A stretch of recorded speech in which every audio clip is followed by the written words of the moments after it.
Hello guys, welcome back to Mr. Vlog and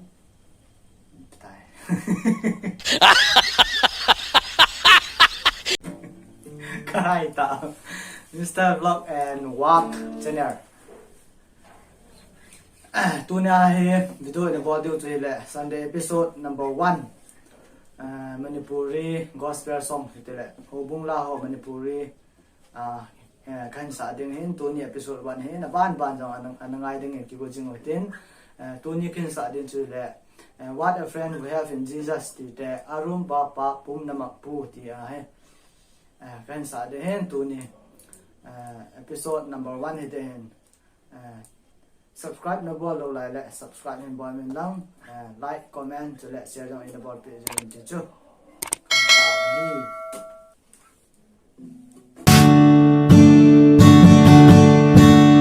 Arumba pumnamakpu biri bahe Jesu untuk panitan biheba gimaro pojeda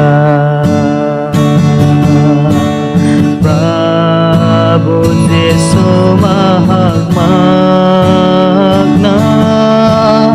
awa ng kumbakok mi Thâu giao hay ba maruk mani Ra Buddha kurung dasi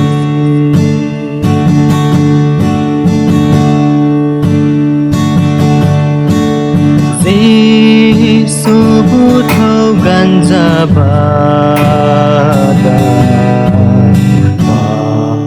Taba semna thangvah Ning hananu kay daw nung da Sukdo ba maruplay Awanong sila'y bapumba kanagapuminani sukhang pumnamakpu Buddha hay jarasi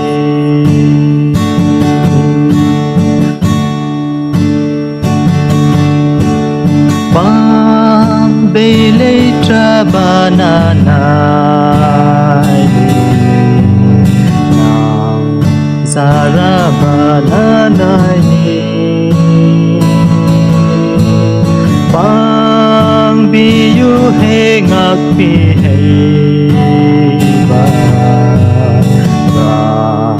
Bubu kurung zabi Maruk semna thadok dasu kurung jari he Prabhu ibu ngogi pambom luna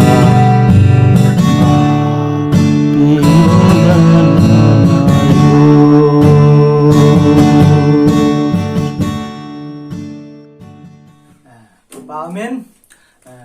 Pathen va choi lai sa nào chan choi tan tin ngai lu nei ta pana pa zo chan ge a anangai anave ho zo se chunga kipathu kahin se jin chule tu ni he pan na hi jin them nyang ka them be se pun yang te la ban da khong kho che mai the yong le go te ho in ke ma ke ti khon the lo le kama chal be na the ding in comment in board vin lang ka sei bang chun subscribe bo lo like amazon le dung se ten subscribe in the board vin lang like share in the board page vin ti chu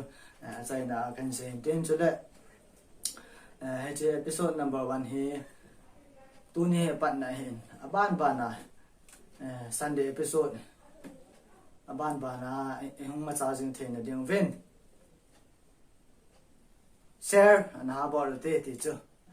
reverse of kahin tim na he bye bye thank you tata